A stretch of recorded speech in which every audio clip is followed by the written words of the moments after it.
Welcome to Soft Launch, everybody. Back with another amazing episode. I am JC Mendoza. I am Samantha Santos. And welcome back to the Soft Launch podcast. Yes. This is episode 148. We're feeling great. We're excited. We got our daughter here. She's going to be taking a nap in a couple seconds. Yeah. But you guys don't fucking touch that dial, all right? Because now we're going to be dialed in, ready to give you guys an amazing episode. And it's all going to start with our first segment, One Thing About We. And what's one thing about you this week, Boo?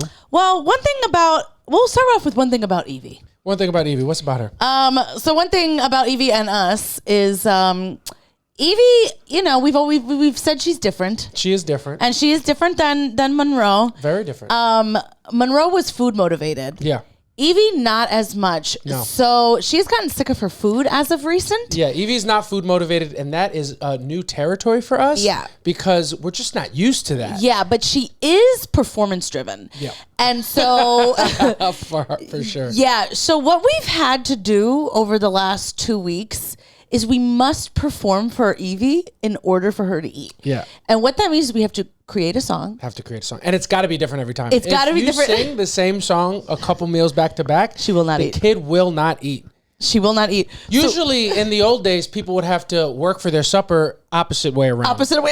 We have to work in order for her to be eating her supper. Yeah. So we just have to perform, and because Evie is different, and we have to feed her now 4 times a day because her belly's a little sensy. Yeah, sensitive belly. She's got a sensitive belly. You go, the reason why she's gotten bored of her food is because we've changed her food so much because so many different things make her stomach hurt.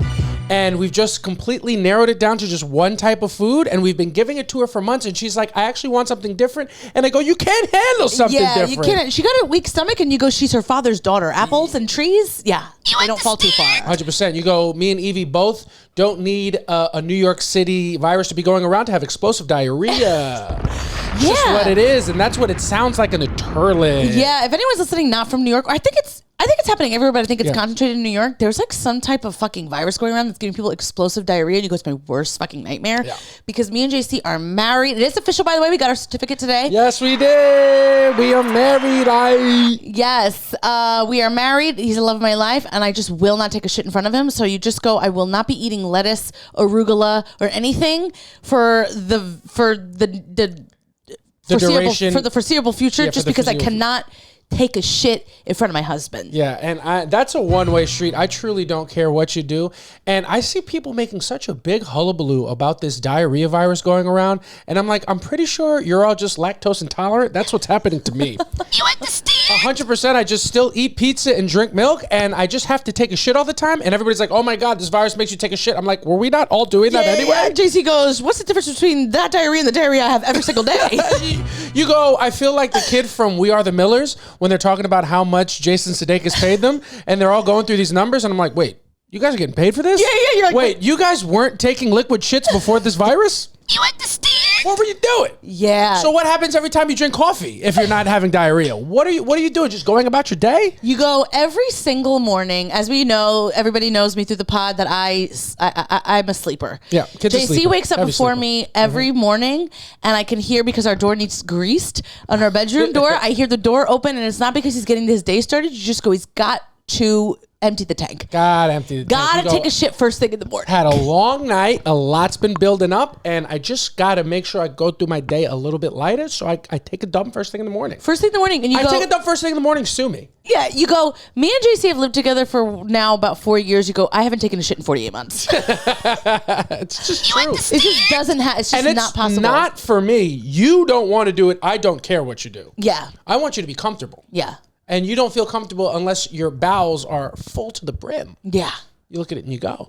You won't even tell me when you have used the bathroom. You won't even tell me, like, when I'm gone that the bathroom has been used. You've used our bathroom.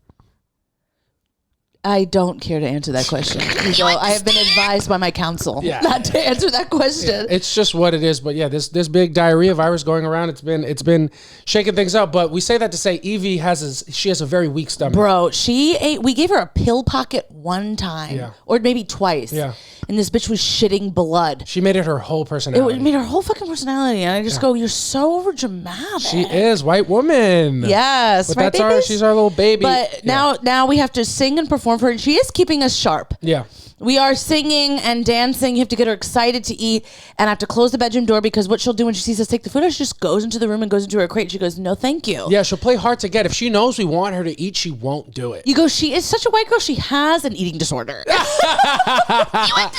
She's anorexic. She refuses to eat. Yeah, and not under my roof. I'm Italian and Puerto Rican. You don't do that here. You go, you got to eat. 100%. We look at Evie, you go, está flaquita, no? Yeah.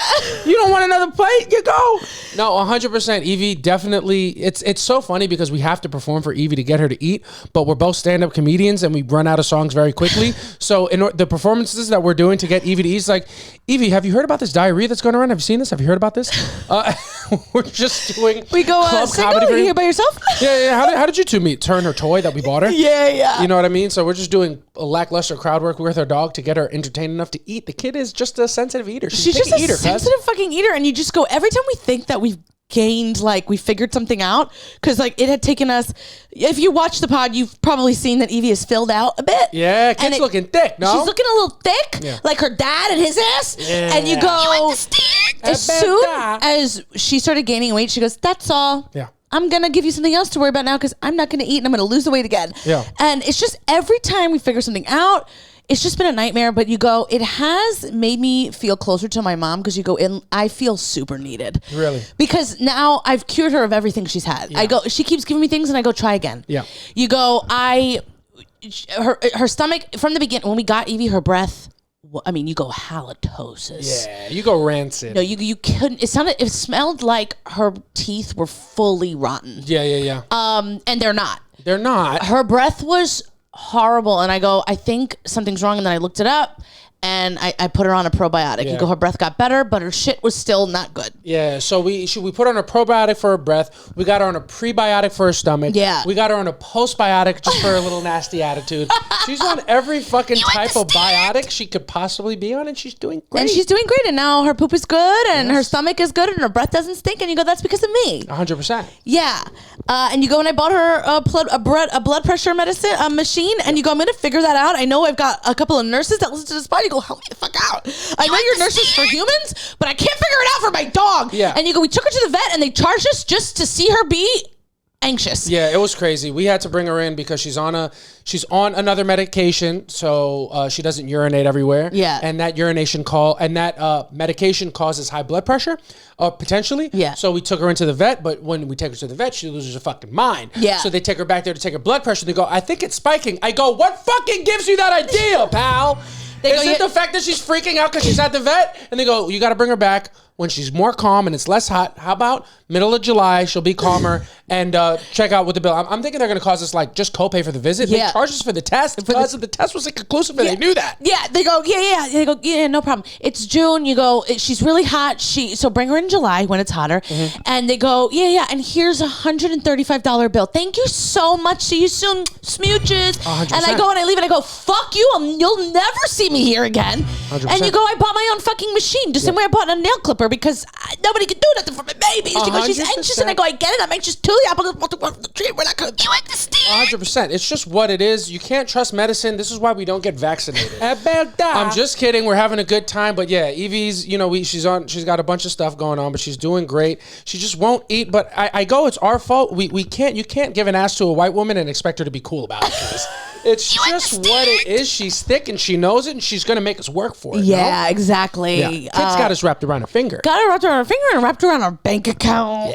Yeah, you go, I'm still paying off my dead dog's bills. You understand? And my dog that's alive just has every fucking ailment in the book. Yeah, it's just what it is. I love you and I would die for you. She doesn't have every ailment in the book, but she sees you spending money on the dog that was here before her and she goes, okay, so if you want to, you will. And I'm going to need you to because a little bit...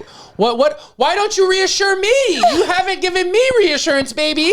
You understand? Yeah, it's what it is. But the baby's doing well, and she knows her part is done. So she's. I feel like Evie has gotten so much more comfortable. Like in the last 2 weeks, she's giving us her belly all the time. Yeah, and you go, maybe it's because she's hot. I don't care. I'll take it however I gotta have it. I don't think it's because she's hot. I think she's genuinely getting comfortable. Now it's been like what? We got her in October. Yeah, and it's been what?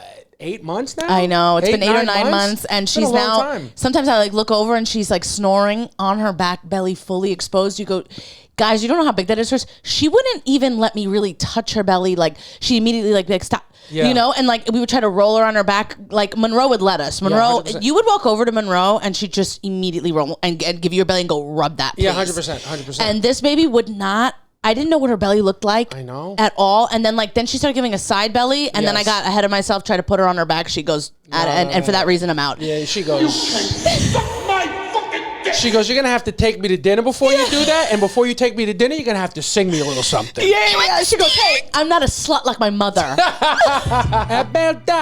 Yeah. You go, me and Monroe were tag team partners. She gave you her titties the same night I did. Yeah. You go, it's just the truth. The truth of the matter. Yeah. And what are you going to do at the end of the day? But now she gives us her belly full. Like, if I wanted to, I could turn her right. I won't because she's super comfy. Yeah. I could turn her on her back and she'll let me have it. 100%. It's really nice. And I feel like she's gotten so much more comfortable and it makes me happy. I feel like, you know, this is probably, like, I imagine, like, a little bit what you felt when you first got Monroe. Yeah. Like, you're seeing the good life and the love that you're pouring into her actually come back, and it's like a beautiful thing. It is a beautiful thing. She's also better in the street. Yo, she's so better much in the street. When we see a dog. She can still be reactive, but it's so much more manageable now than it's been, like, since we got her. Yeah. You know? It's not as much of a panic, and she's doing so well. She's doing good. I'm so proud of her. Yes, we are so proud of her. But that was one thing about Evie. That's one thing about Evie. What about you? You got anyone? One thing about me, guys, is I have decided I just want to be better. Yeah. And so I signed up for therapy, everybody. And I'm sad to say, congratulations. I go, you fucking needed it. I go, this broad's crazy. I go, I can't deal with it on my own. I go, I'm just kidding. I go, what's up, baby? Talk to me. You go, I was in therapy about 3-4 years ago. Mm-hmm. I was in therapy for about 3-4 years. Mm-hmm. And it was super great and it worked for me well. And then my therapist was like, that's it. I think you're good. Your therapist cut you off? Well, in a nice way. She said, you can stay, but I feel like everything you came for, you have done. Yep. You know, I really had, when I started therapy back in the day, I had really low self-esteem, I feel like. Yeah. I had really low self-esteem. I started therapy, and within my first session, my therapist said, I'm going to recommend you a book. And the book title was called I Deserve Love. You understand? And I honestly was so not aware. And I go, why the fuck is she? Of course I know I deserve love. And you just go, I was in a relationship that I wasn't happy in at all, and I go, yeah, but he needs me. Yeah. And I go, she goes, do you love him? I go, no, but that doesn't matter. Yeah, you go, but he needs me. Yeah. You go, why would you give me this book called You Deserve Love? I know I deserve it. Okay, then why did you have it? Whoopsie. Yeah. You go, you understand? I go, listen, shut the fuck up. You know? Go, shut the fuck up when I'm paying you to tell me what I need. Yeah. And then I was also starting comedy, and I was really having imposter syndrome real bad. I had really bad anxiety, did not know how to control it. Mm-hmm. I really thought my anxiety was like what I was feeling or thinking in my head, I really thought was the truth. Oh yeah. And I had literally, it sounds ridiculous because I was grown when I started therapy. I absolutely just didn't know I had anxiety. Yeah. I thought that the feelings I were feeling were 100% truth.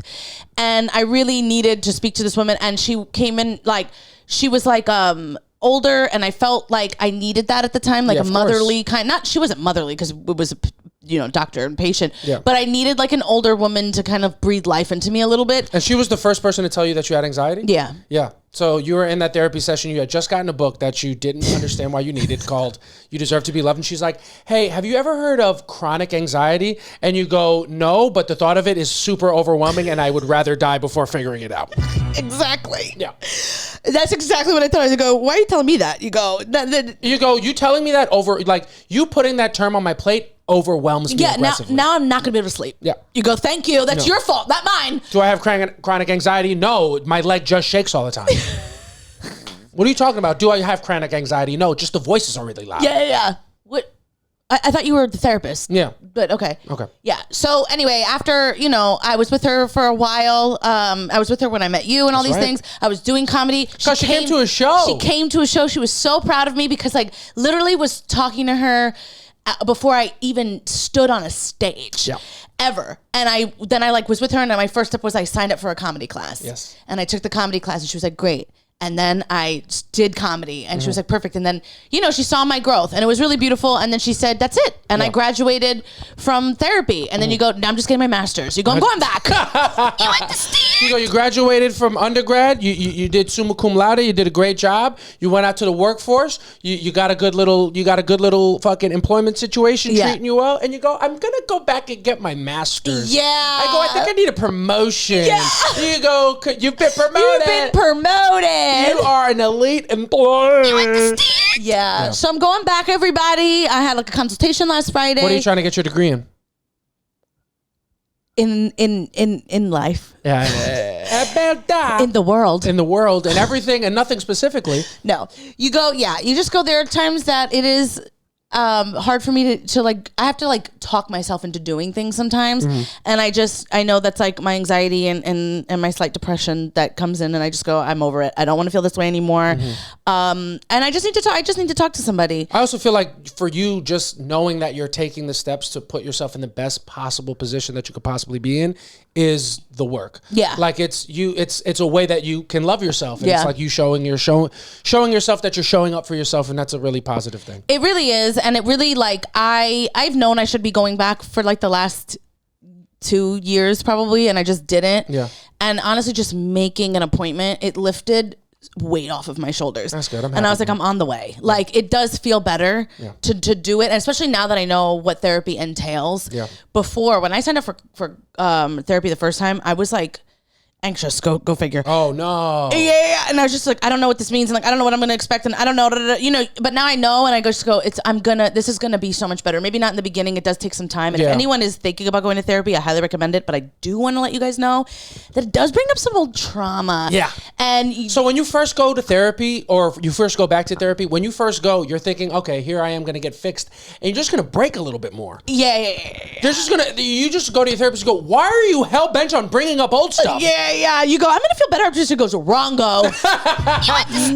Yeah, wrong. Yeah. You just go, there are things that come up and you're just like, okay, why are we talking about that? Yeah. And then like they bring something like, all right, why are you talking about them? You don't even know them. You know? You go, well, you brought them up, man. Yeah. You go, yeah. Then you go look at her, you don't even know me. You know? You know, I'm very happy for you going back to therapy, because I know it's what you need to be doing for yourself to make sure that you're in the like best possible place you could be. For me, you going to therapy is like if my car broke down and some stranger on the side of the road offers to help push it to where it needs to go. Because I go, I have this car.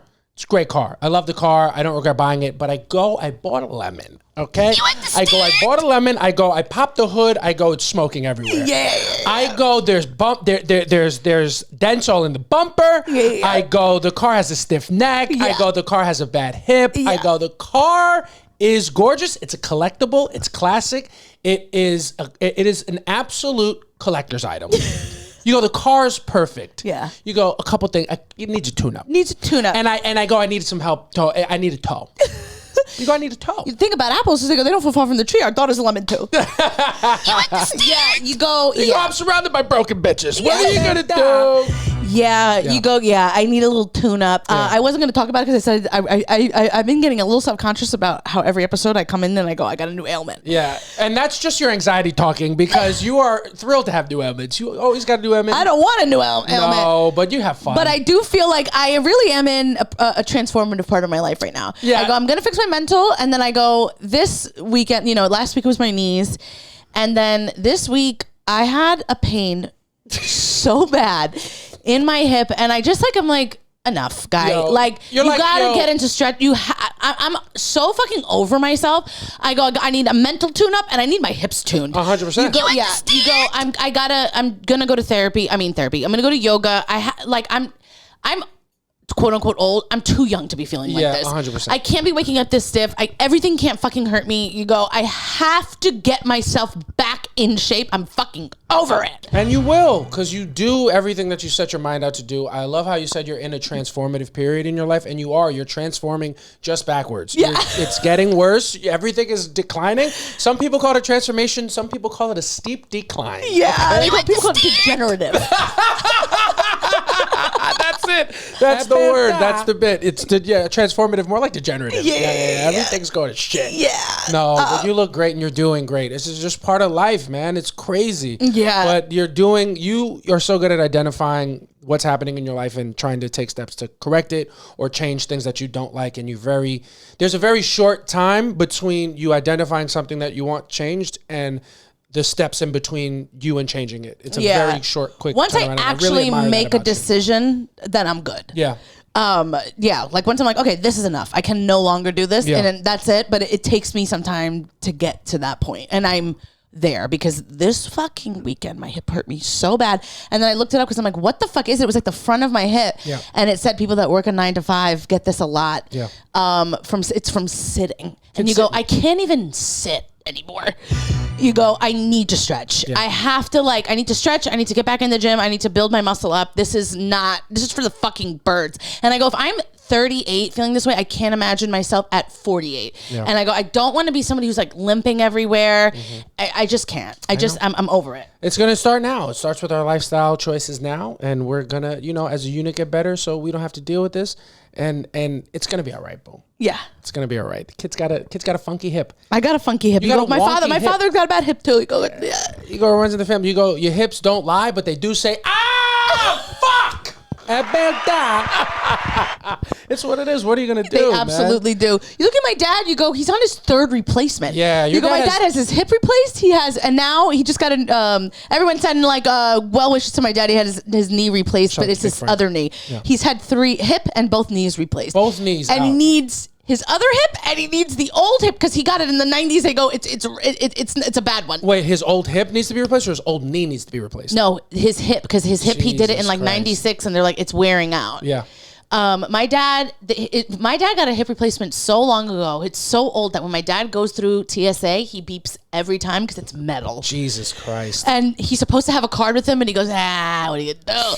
He goes through, he goes, I'm gonna ring, I got a fucking hip. And then they go in the thing, they touch him, and they go, and they know he's got nothing in his pants because my dad's ass is so flat you could see it.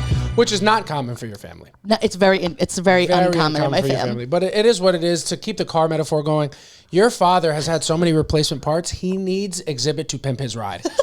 Your dad needs replacements for all of his knees and hips, but they shouldn't be regular replacements. Be like, yo, Frank, I heard you like Manhattans, so we put a bar in your hip so you could make drinks while you sit. You know what I'm saying? That's what he needs. He needs a bar. You like cigars, you'll be sitting smoking them. Your dad just needs a bunch of go-go gadget fucking limbs. He just needs a bar in his hip. He needs a cigar cutter in his knee. He needs a mini oven in this knee for all of his baking. And then you go, he just needs the cable, the cable that he has, the jailbroken Amazon Fire Stick in the other and the other one, And then you go, perfect. You go, bingo, ding, ding, ding. Well done. You go, and you know what? Maybe we put in some chocolate almond croissants somewhere.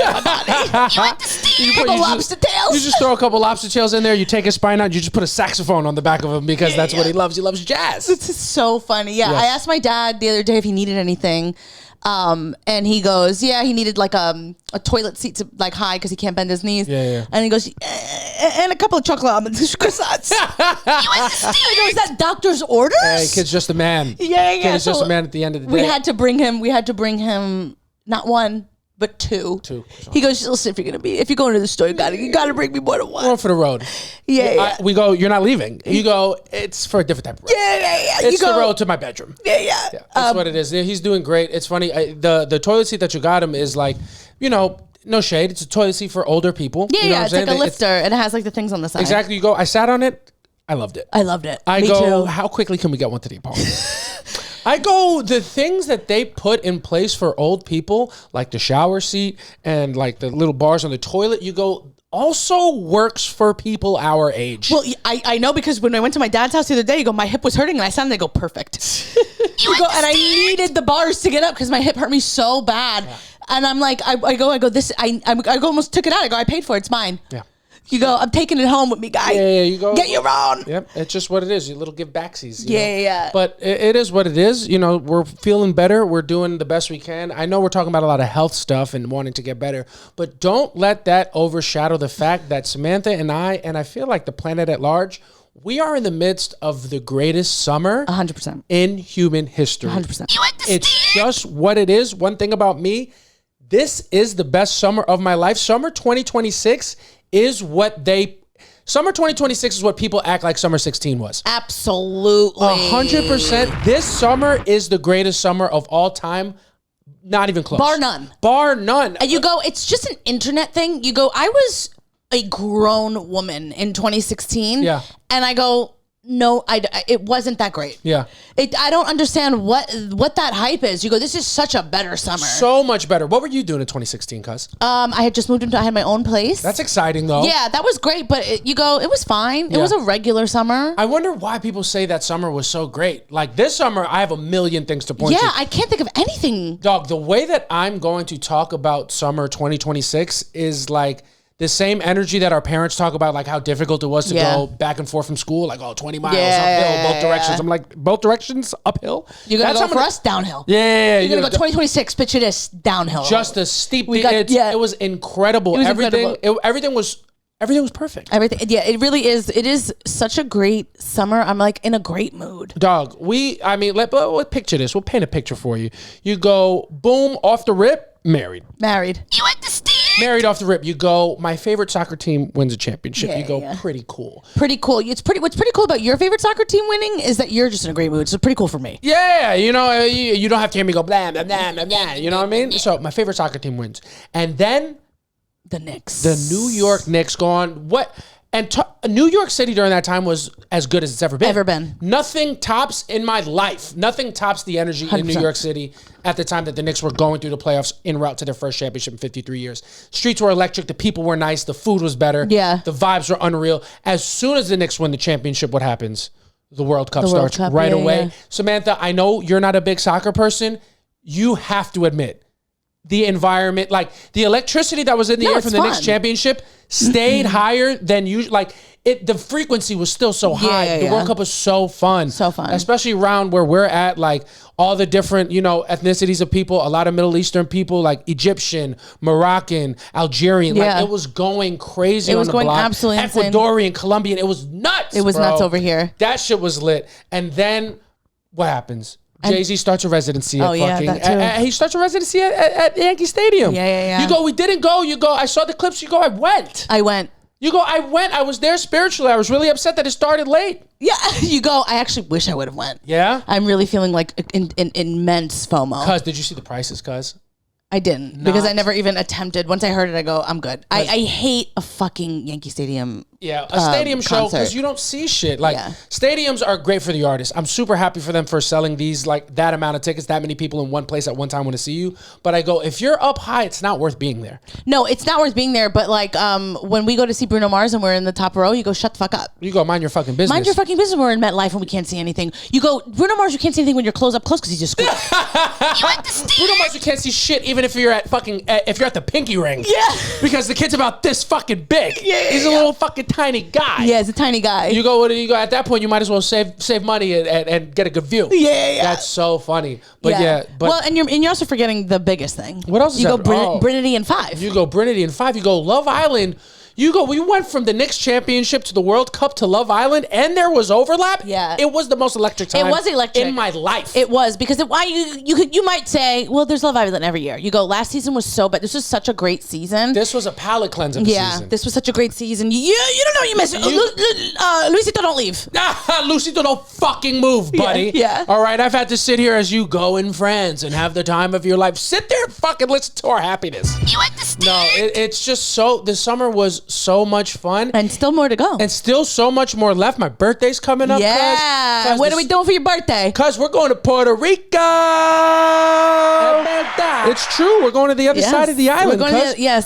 Shocker. We're going to Puerto Rico again. I think since we started this podcast, we've been to Puerto Rico 4 times. Oh, and we will be another 4. Yeah, we'll be going another 40. Yeah, 100%. You go best place in the world. Yeah, we love it there. But this is the first time I'm going to the west side of the island. I'm so excited. I'm excited too because I haven't haven't been since I went on a family reunion. When you discovered double stuffed Oreos in the freezer. That's right. That is where I discovered. You remember the lore, bitch. I love you. I do. But yeah, that's where I discovered double stuffed Oreos in the freezer. You go, I was on an Oreo kick. I brought my Oreos to Puerto Rico. You go, they melted on the counter. You go, I put them in the freezer, and that's the only way I eat them now because of that trip. Yeah.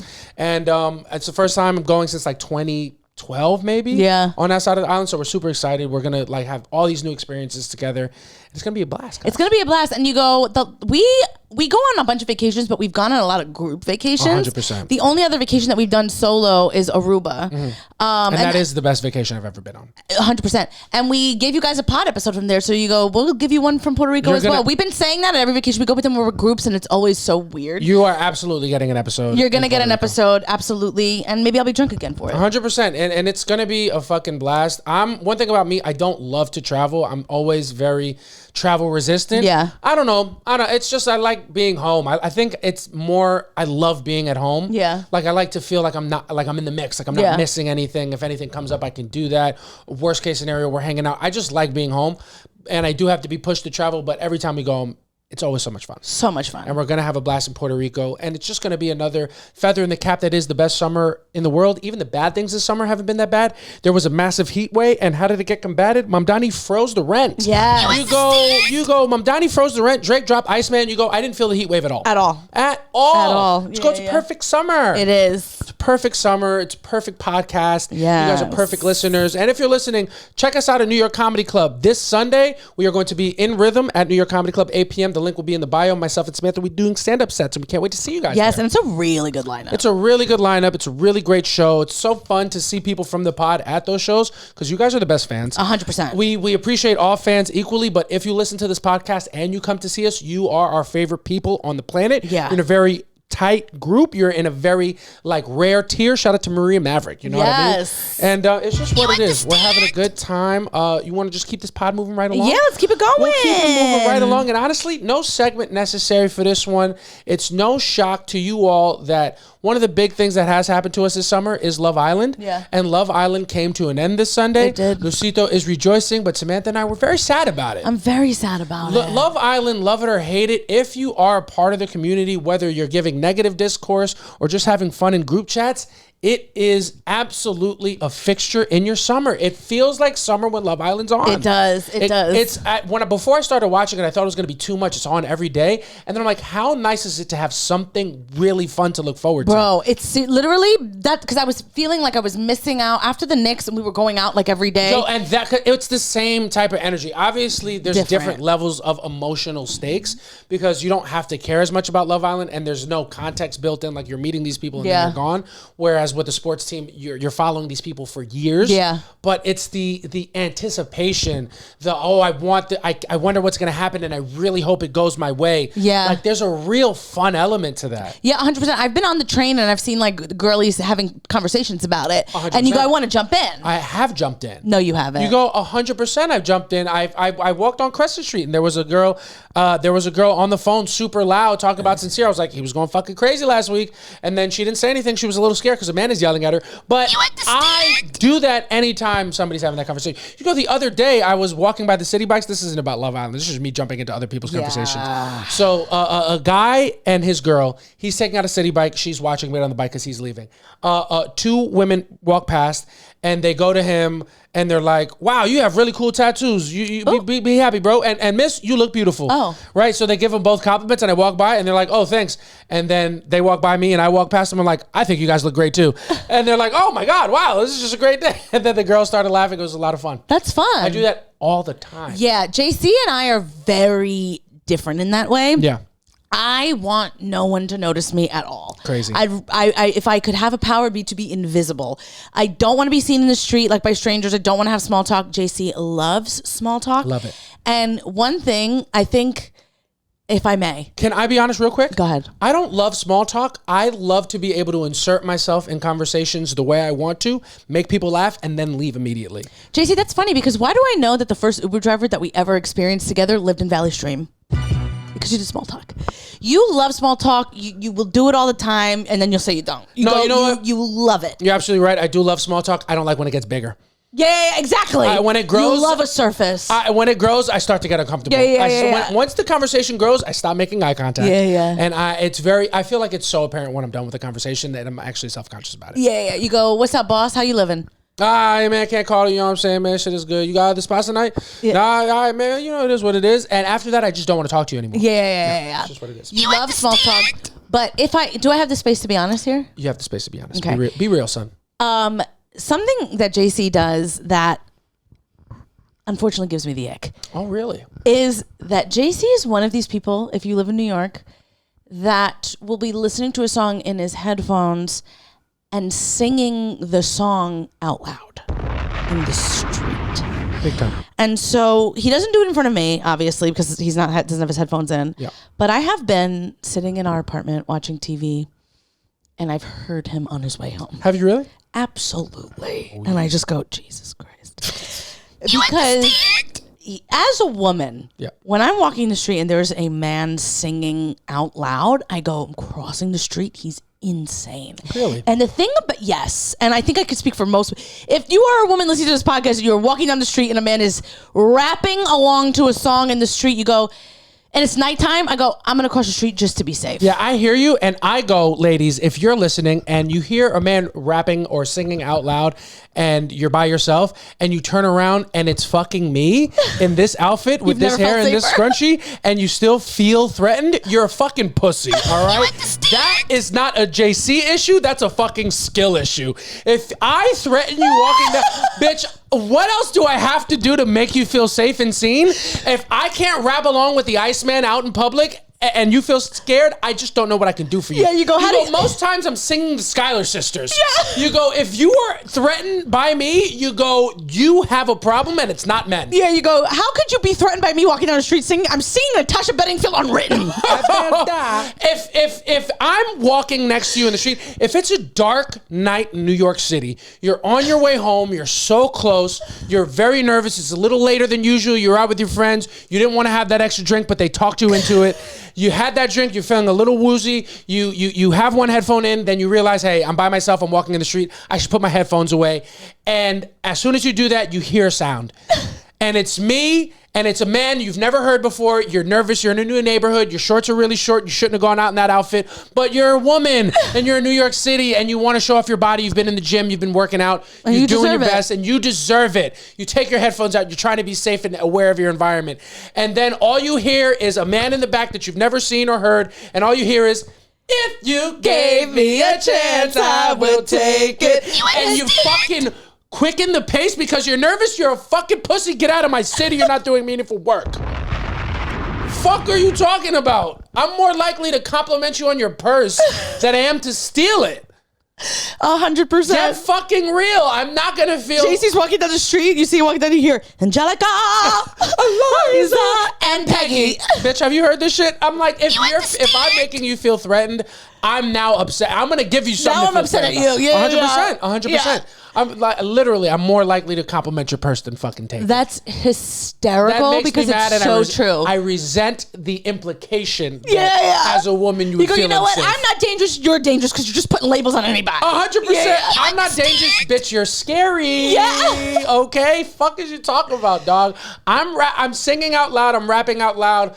There's just, and you know this because you do it in the house. I know it's different. You're in the comfort of your own home. You can be fully vulnerable. But you understand there's something more fun about singing along with the songs when you're listening. And I go, why am I restricting that experience to the four walls of my home?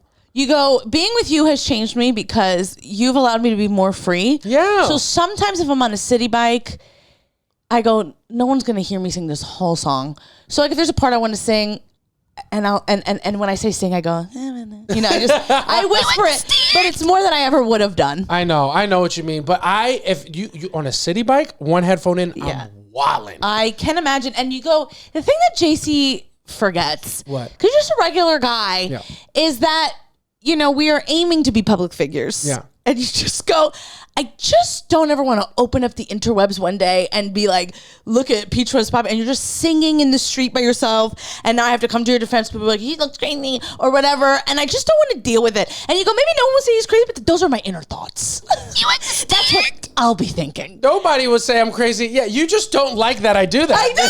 I want you to stop. I'm trying to guilt you into it. I'm like, oh, people are going to think you look nuts. No fucking way. Honestly, nothing would make me happier than to see a video of myself in the wild on a walk back or forth to or from the train, singing my favorite songs out loud. I'd be like, that is exactly, if you run up on me in the street, that's how I'm feeling, dog. I'm feeling like I'm singing my own songs. Yeah, it's something. I've been relishing taking the train because we take the yellow line. I take the N train. I get off on A Street, NYU, and I walk to McDougal for shows. Yeah. And I'm rapping out loud the whole time. I'm taking the long way to get a couple extra verses in. I'm going, go to the your packs. Go to the, what was the year that they say yeah stuff because I don't remember it going. I'm wilding, son. It's so fun. Are you doing this on a train? No, not on the train. God. It doesn't have the train. No, the train is crazy. Okay. If we're in motion, but my legs are like stationary, you can't do it. Yeah. You have to be moving yourself. You got to be walking around a bike. And may I allow you to picture this? Picture it. It's just as bad in the street. No. It's just as bad when your legs are moving. No, it's not. Yes, it is. You go because wrong. You go, how many times do you get off the train and you happen to be going the exact same way as the person in front of you almost your entire walk? Yeah. You go, you could have just been singing to her the whole time. I could have been, that's true, but I am self-conscious about it. So like, I'm only doing that out loud. Like, I'm trying to be more bold, which I don't think I need help doing, but I don't like to start doing that around people. You know what I mean? So like, that's why you want to connect some dots. Why do I always like to be the first person off the train and the first person out the station? I want my own space to do my own thing. That's the beginning of my wind down. It is. I want to get distance so I can sing the songs I want to sing out loud without being judged or scrutinized. And I go, doing it in the street is definitely different than doing it in the train. The train is a shared space. Outside is the world. Well, that's also a shared space. The planet is a shared space by definition. If I'm out on the avenue, on the street, that is not a shared space. Now, here's my thing. Are you just doing it on like quiet blocks, but are you walking down Ditmars singing out loud? If I have a 7-foot radius of freedom, I'm rapping out loud. 7 feet in any direction. If there are no people within 7 feet of me at the beginning of the song, it's getting rapped out loud. You've got COVID standards, bro. Yeah, I'm social. We have to be social distance for me to start. But once I get going, everybody's gonna hear what I'm doing. Everybody's gonna hear it. Yeah. And what are you gonna do about it? You go, guys. If you ever see me, if this a video of him ever goes on and people are being negative about it, you ever see me fighting for his right to do it, just know that that's just called love because I'm gonna create burner accounts. I'm like, this is weird. It's actually problematic. Yeah, that you say that. Oh, that it's weird. You're thinking I'm just gonna be doing meaningful work by getting you to stop. Samantha's going to be in the comments of those videos, like my little sisters in Love Island, in Casey's comments, I'm sure. You understand? No, I'm just kidding. But yeah, you're gonna be in the comments like, I think he's rapping the N-word out loud. I think if you found his old raps, you might be able to find something there. Yeah, his rap name is. No, I can't say that because then. You understand? Yeah, I don't even know your rap. I don't even know your rap name. And I'll tell you off camera or on the Patreon, www.patreon.com/sausage. For a tier, you can. We do have a new Patreon member. Shout out to our new patron. What's his name? And there you go. It's just what it is. No, I'll tell you. You don't got to do it right now. No, I do out to because everybody if he's that gets paying us on Patreon. It's just what it is. It's a lot of fun, man. Life is a lot of fun.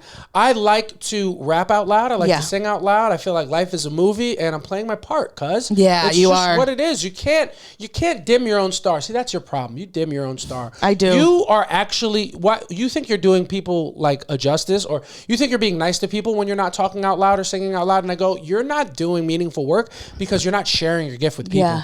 I truly feel like I have something to add to every conversation, and I'll give it on the street to strangers. I feel like I You think they're making their day? I think I'm making their by day. By singing or by giving, like, joining in anything? Both. I think when they see me fucking dancing and lollygagging through the street to my favorite songs, I think they go, wow, that's nice. Maybe I should be more happy. I deserve that happiness. You told me once that you were dancing salsa on the train listening to Bad Bunny. 100%. On the train. On the train. Not rapping it out loud because didn't know the words. But yeah, 100% doing salsa on the train. What are you talking about? I give people confidence. Right. 100%. I go, you should be singing. You make people change cars. Someone sees you dancing, they go, never mind, I'll just go in the other car. So you don't like my dance moves? Wow. You know what? I'm not fucking with it. I'm not fucking with what you're not fucking with, gang. JC and I will be on the train and like someone will be talking about something that we know about and he'll go to me, can I join that conversation? And I go, no. We were on the train the other day heading to Brooklyn and there was a girl next to us who was listening to our conversation. We were knee deep in a heavy key and she was definitely listening to our conversation and laughing. Was she? 100%, cuz. What were we talking about? Could have been talking about anything. Anytime you see Samantha and I anywhere, we want to perk up. It's a revolutionary key. It's a revolutionary key. It is a generational key. Yeah. It is a Francis Scott key. Yeah. It is absolutely unreal. If Samantha and I are together, you're going to want to fucking listen. It's box office. If you ever see us on the train together and we're not, and JC's not, another thing he does. Oh. He's not knitting a dragon. He plays a game that is he found it because it was an ad on Candy Crush, and then he's the only person in history to download that game. No, that's wrong. That's not true. I saw another bitch on the train. No, I did not find this game. First of all, it's called Crush the Wool, okay? or something the wool. Doesn't matter. I did not find this game in a Candy Crush ad. I found it in a game that I found in a Candy Crush ad. Popping the balloons or whatever. Not the balloons one. I played Hexasort. I don't know if you've heard of it. Hexasort I found as a Candy Crush game. Candy Crush ad, I downloaded Hexasort, and then a Hexasort ad came up, and it was Crush the Wool, and now I play Crush the Wool.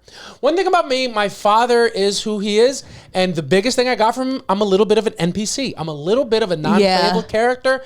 If you see me out in the wild, I'm just playing mindless iPhone games. No, you really are, and it's so funny because like you would be playing Candy Crush, and then an ad would come up that you can play the game for a little bit, and then the ad would be over, and he's like, damn it, man, the ad's over. And I'm like, what do you mean? Yeah, some of those ads in the games be more fun than the games. I play full games in the ads, and like thousands of times before I download. Do you still play Candy Crush? No, I can't. The magic is gone, bro. Sometimes I crush candy by accident. I'm like, yo, my heart's not in it no more. Once you've saved a cat from a wool dragon, you can't go back, dude. Bro, we'll be sitting with people and they're like, I love to knit. He goes, me too. I go crochet. I go, don't do that. Don't play my culture down. Yeah. I go 100%. I play iPhone games, cuz. Yeah. If you play iPhone games, drop what games in the comments. Not because I want the engagement on the post. I just want to see what you're playing. Yeah. You go, I want to download a couple games. You go, I've in there, you go, what's her name? Jenner. Kylie Jenner's in an ad for like Royal Flush, which is another NPC game that I don't play because I'm better than that. Yeah. But you go, Kylie Jenner is advertising it, cuz. Yeah. And it's a low budget advertisement. I go, she's doing this for the love of the game. Yeah. You go, baby, you're a billionaire. You go, she plays that game. You go, she's just like me. You go, I'm a billionaire in spirit. Yeah, it's just what it is. Yeah. And I have full lips. Yeah, but if you see JC and I on the train and we're not playing games and we're talking, you're gonna want to listen. Yeah. You go, Samantha is disgusted with me when I'm playing games on the train. She hates that I do that. I don't hate that you play games. No? It's just so funny to me because I don't think I've ever known anyone that like is playing such mindless games. I know. But then I have to sometimes like when we're on a long trip and he's been wooling this dragon forever, I go, why don't we play some New York Times games? Yeah. And then we'll play some New York Times games and I go, I just need to make sure that your brain works. I know. It is the biggest ick about my... I look at you like your dad looked at you when you were playing Game Boy in the back of your car before a baseball game. I look at you and I'm like, really? Yo, my dad used to get so mad. We'd be on the way to a doubleheader and I'd be playing Pokemon on the way there because for me, what I know now, because I do the same thing on the way to shows, what I know now is that it just relaxes me a little bit. Yeah. Kind of puts me even.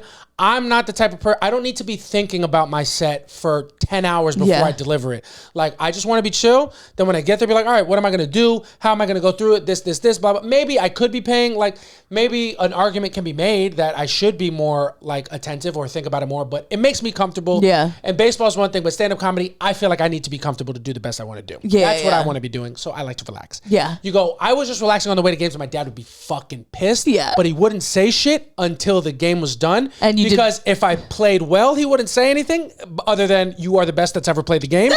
And then if I played like shit, it would just be a laundry list of Pokemon. Of things that I've been doing for weeks that he hasn't liked that have nothing to do with the game of baseball. Yeah. He goes, you took your eye off the ball. Yeah. You didn't run all the way down to first base. And did you really need Jigglypuff? You understand? You didn't give your Pikachu sent you the Thunderstone. You fucking you didn't answer my call. I didn't like that. Like just a lot. You left something in the sink. Yeah. And it just became about everything that wasn't the game. It's just like, and while we're here. Yeah. And now that I'm a man, yeah, I want to play the games that I like to play before I do what I gotta do.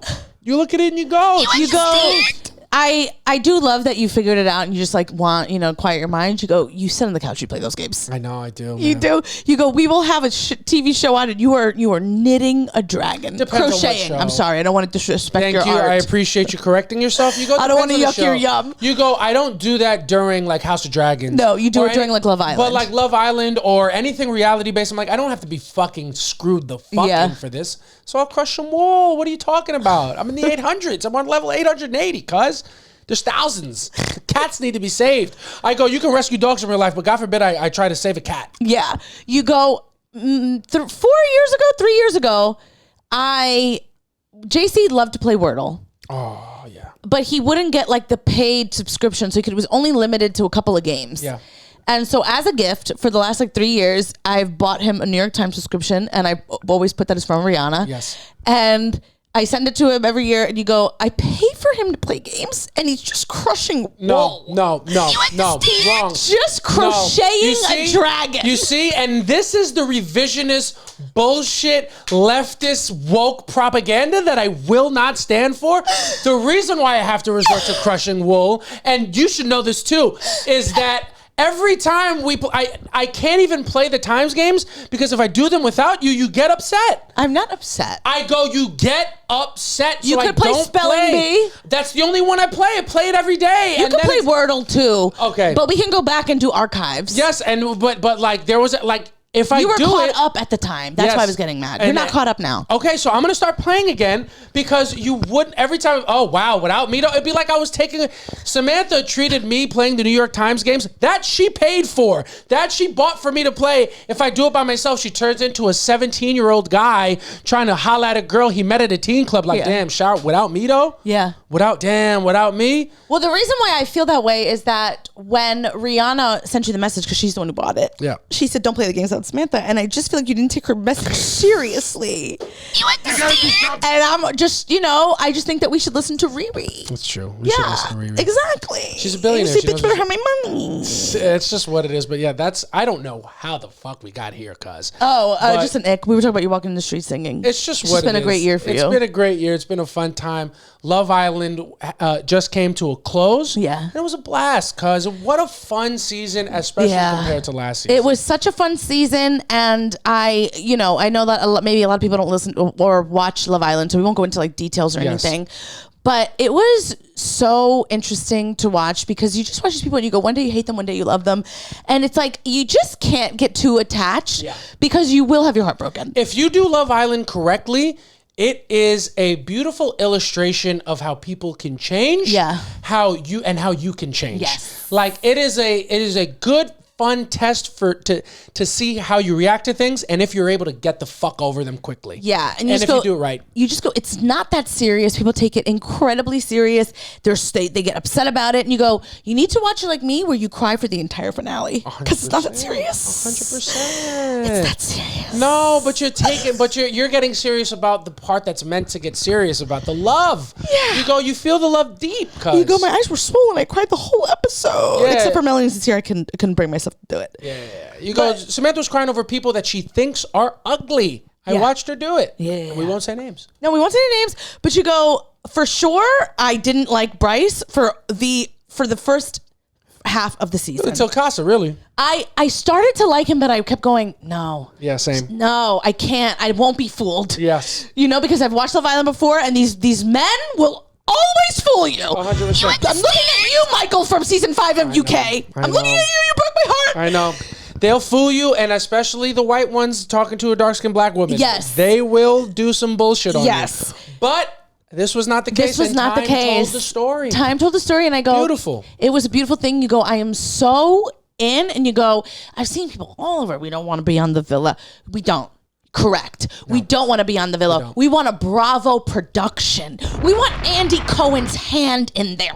We want the core four to have their own show. I want to see double dates. I want to see Zach and Kata and Trinity and Bryce.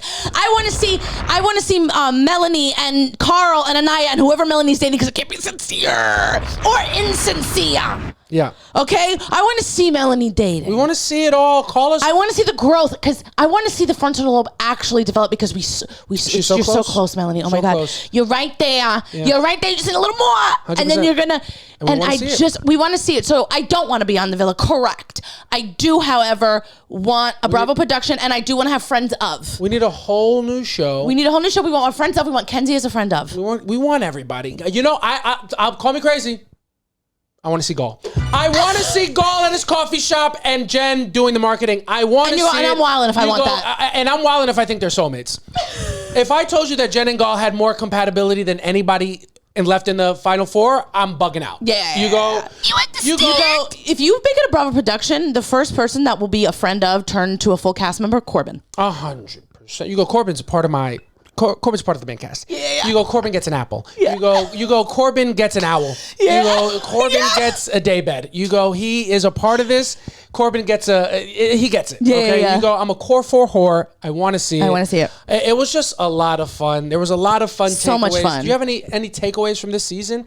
Like big takeaways? My big takeaway is if you want to see how a woman is with the wrong guy versus the right guy, tune in to Love Island season 8. You will see Anaya be like, asking for all this reassurance and like some might say being annoying. Mm-hmm. I wouldn't say that. Some people say that. Some people would say that. Some people would say that. I wouldn't say that. Some people would though. Yeah. And we're not going to alienate those people. No, we're not alienating those people at all. We just go, that was your experience when you watched it. Yeah. You go, but you see her just like begging for reassurance or something, then you just see her be with somebody and you see her become a soft woman who can just be in love and just be in her pure vulnerable self. And I go, it's a beautiful thing to see. You go, I saw and I say, I feel seen. Yeah. You go, she just was so calm and so happy. And I just feel full. Yeah. That's all I have to say. It's just, and if we can cut the fucking soft shit out for a second. No, it was a testament to being with the right person and how that changes. Yeah. How that can change somebody's energy and whole mood and appearance. And it's really, it was nice to see. It was really nice to see. And you go, I didn't see it on Trinity, but she did say that. Yeah. She said with other guys, she's always been like. Well, we didn't see it with Trinity because we didn't see how she used to be. We've only seen her with Bryce. But she said it too, and like watching her be just a soft woman. It's not easy for women to be as soft as she is being right now, and like it's to see her be soft. I go perfect because I know she's being loved properly, and you go, and I know that Bryce really loves her, and I know that she really loves Bryce, and I said that they were going to say I love you on that date, and I was right. You go, those are our winners. We got it completely right. You go, it's just what it is. A lot of fun takeaways. There's also I'm gonna focus on big picture stuff. Okay. Takeaway that I have. There's a phrase that kept being repeated throughout season 8. And it was in reference to Boo Boo the Fool. Yeah. Often when you make a mistake or you're in a place in your life where you're doing something that may not be for your best self-interest, people will often reference Boo Boo the Fool. Yeah. Tell you like you look like him. Be like, they got you out here looking like Boo Boo the Fool. Yeah. Oh, if you do that, then you're going to be Boo Boo the Fool. Yeah. Like, go do that with her. I'm not Boo Boo the Fool. Yeah, okay? yeah. It's like whenever you're doing something stupid for a long period of time, people call you Boo Boo the Fool and you go, Boo Boo the Fool has to be offended by this comparison. He's got to be offended. You go, Boo Boo the Fool's got to be sitting somewhere like, whoa, what the fuck did I do to deserve How'd I get in it? Why do they keep bringing me? I'm hired to do this. What the fuck he say fuck me for? Like, Boo Boo the Fool was probably a great fool for his time. You go, he looks at you, he goes, I have to be the butt of everybody's joke because my dad's last name is the Fool. The Fool, I'm wildin'. If I'm the Fool, I'm wildin'. I go, I was the fool for the king. Yeah. You go, I was a royal fool. Yeah. I go, Boo Boo the Fool's name was meant to last generations, but not for this reason. Not for this reason. Boo Boo the Fool was brought joy. Yes. But levity. Yeah. But, you just go, he doesn't deserve this. No, he doesn't deserve this. He doesn't deserve the slander he gets. Kingdom. Yeah. He brought peace to the mind of the king, and you go, they only talk about him when it's negative. Yeah. And you go, you could just tell that we're taking that really personally because we're just two comics. We're just two comedians that are like, hey, laugh at us. You just go, we are Boo Boo the Fool. We are Boo Boo the Fool, literally every single day. And in some ways, Boo Boo the Fool is inside me. In some ways, that's who I am on the inside. Boo Boo the Fool. In some ways, I let Boo Boo the Fool into my bed every night. In some ways. Oh, I didn't mean it like that. Boo Boo the Fool is inside within me. I didn't mean, oh, that's why you laughed. You go, sometimes boo-boo It's inside me, and you go, without consent. Jesus Christ. No, we're not saying that. We're not saying that at all. You go, sometimes Boo-Boo the Fool and I do lazy missionary and tell each other we love each other. You know what I mean? Boo-Boo the Fool, in some ways I married Boo-Boo the Fool. So I just don't like the way that Boo-Boo the Fool is spoken about. And I don't want it to continue. But another thing that I take from this season, I think a big thing that I've learned watching Love Island, because I'm sure you have a different experience, and it's probably more of an understood truth because you're a woman and you've lived on Earth. Yeah. But watching Love Island, I have now seen the lengths that a woman will go to stay with the wrong man for the sake of the story. The story. Women love the story more than they love the reality. Is that a human thing or is that a woman thing? I don't know. It feels like a woman thing. At least in my experience. In a romantic capacity, I feel like often it's a woman thing. In my experience, everything I've done is for the story. I have never made a decision without the story in mind. You just go, it's something within us, and you just look at it and you go, the story, it's a film, and it's a snuff film. Yeah, it is. You're gonna end up dead at the end of this bitch. 100%. No, you know what it is? For women, it's a story, and guys are like, yeah, my life is like a movie. It's like women are like a story. Baby, you're not a story. You're with the wrong man. This is a cautionary tale. Fellas, you go, nah, my life a movie. No, your life is not a movie. It's a short film that got rejected from every film festival. You go, it's a movie, and it's boring. You go, it's a movie, and it's got no hoes in it. You go, it's got no motion. The plot's all over the place. There's no character development. We don't care to see how it ends. Your movie's M. Night Shyamalan movie. You go with no twist. We have no twist. You go, it's an M. Night Nicolas Cage film on your hands. 100%. You go, your movie is a fucking Nepo baby made it. You go, it was a passion project for something that nobody asked for. You go, you're like Brooklyn Beckham's wife. 100%. That movie she made. I can't even think of what it was called. No, but I know exactly what you're talking about. Like, your life is a movie, and it's The Room. And it's the only reason people watch it is because it's a fucking mess. It sucks. And it's a modicum of how fucking funny, terrible things can be. You go, I don't understand dudes saying their life is a movie, and I never understand women staying with a dude for a story. Anytime you ask a girl what she likes about her man, and she's like, oh, we just have such a nice story. You go, bitch, run! You go, it's a terrible story. You go, nobody's reading it. You go, it's not a bestseller. You go, it's an airport book. You go, the plot's all over the place. You go, it's a coffee table book. You go, it's blank. You go, it's blank. You go, you have such a great story. It's a story that a guy would read on the train to try to get other bitches. You go, you don't have a good story. I hate that. I don't understand why that means anything. That's absolutely hysterical. Jesus, it gets me so upset. It does get me upset. And that actually I just want to tell you a quick little story about a blank book really quick. Yeah, please. So I want to write one, by the way. No. You go, my very, very good friend, Jessie. Shout out to Jessie, friend of the pod. Friend of the pod. One of my best friends. Former guest of the pod. Former guest of my own pod. Yes.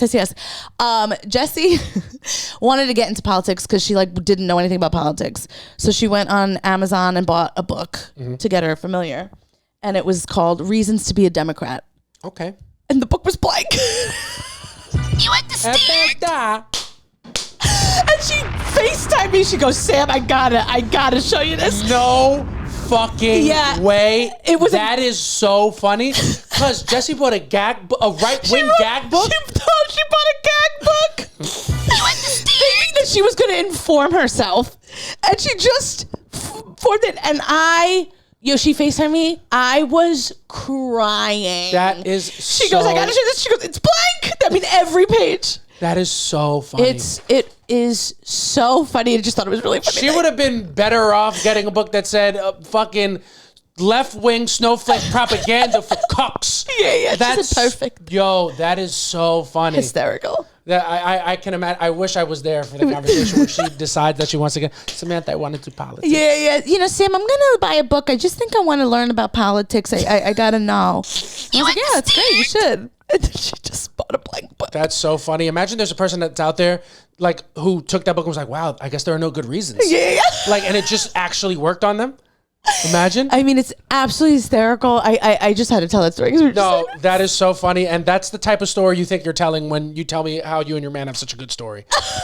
Melanie's like, me and Sincere have a great story. I'm like, it's a ghost story. Yeah. It's a campfire story. It's a story that won't be told without a campfire and a flashlight under your face, cuz. Yeah. It's a book about pistachio ice cream. You don't want to read it. 100%. Yeah. Oh my God. That's another takeaway. Boo Boo the Fool, the story.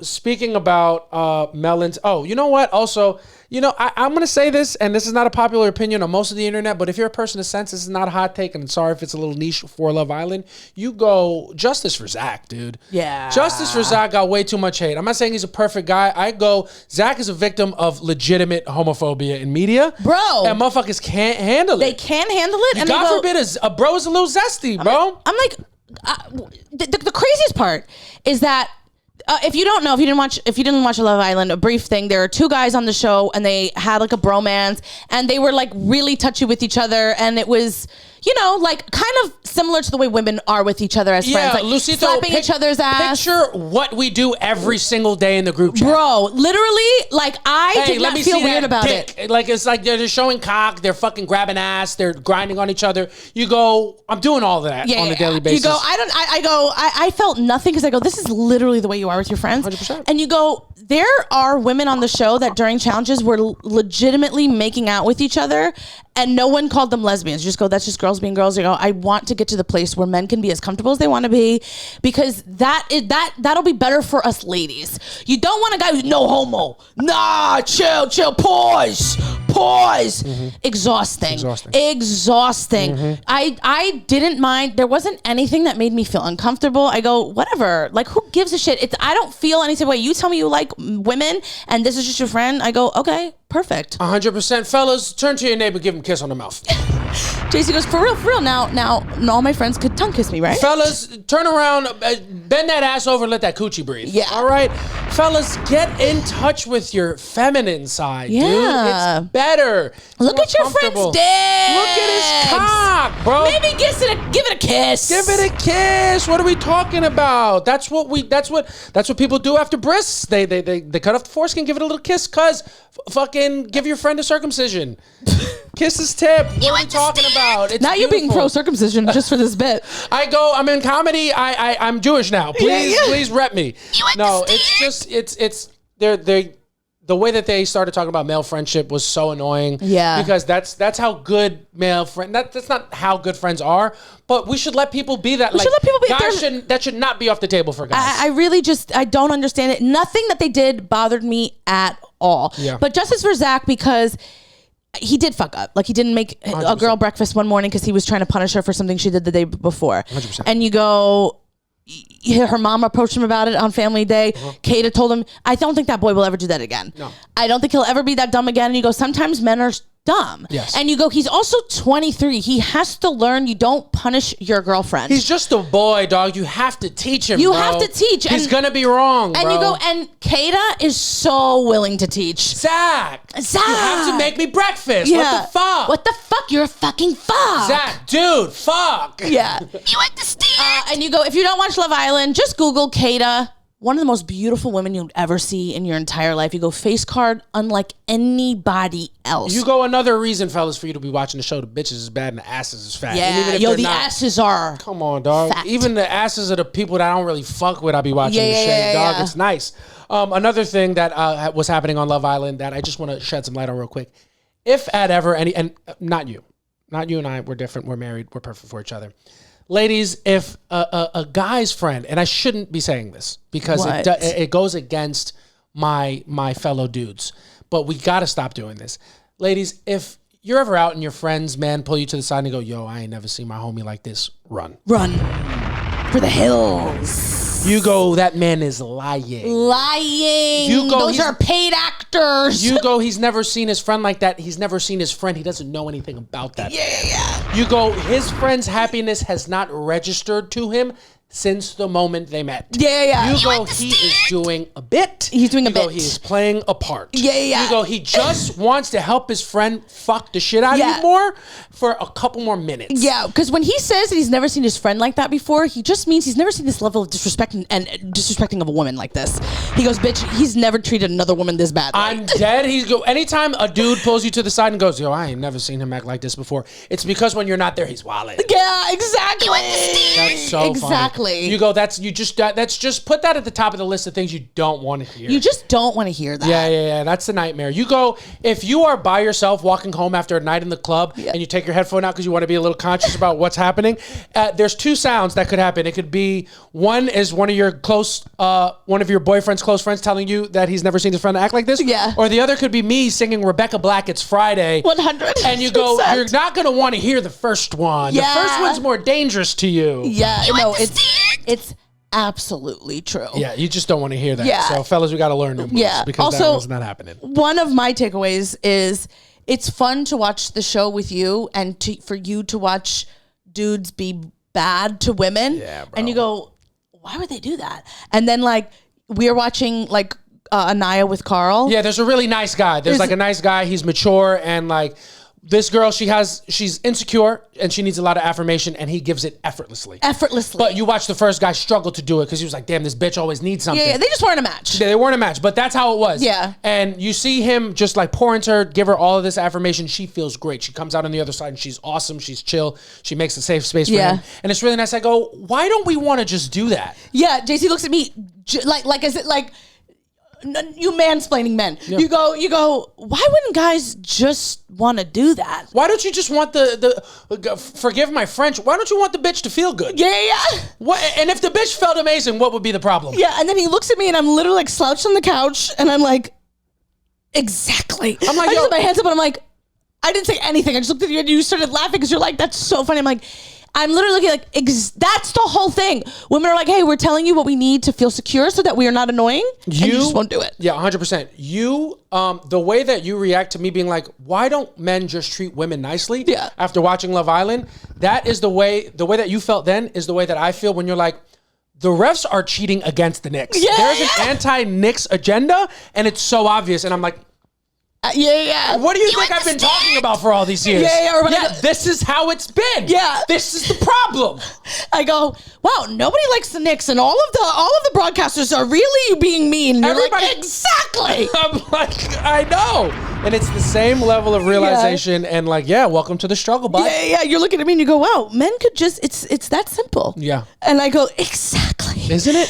Isn't it? It's so funny. That was a big takeaway. And the last thing I will take away, and we'll leave you guys with this season was so much fun. Mm-hmm. It was so nice. It was on a personal note, I just felt like happy that I could be able to take in this piece of like media that has become so polarizing, unfortunately, in a silly way, the way it was probably intended to be taken. And this season gave us everything. It gave us everything. We had a Spanish novella. Yeah. Mid-season, it was electric.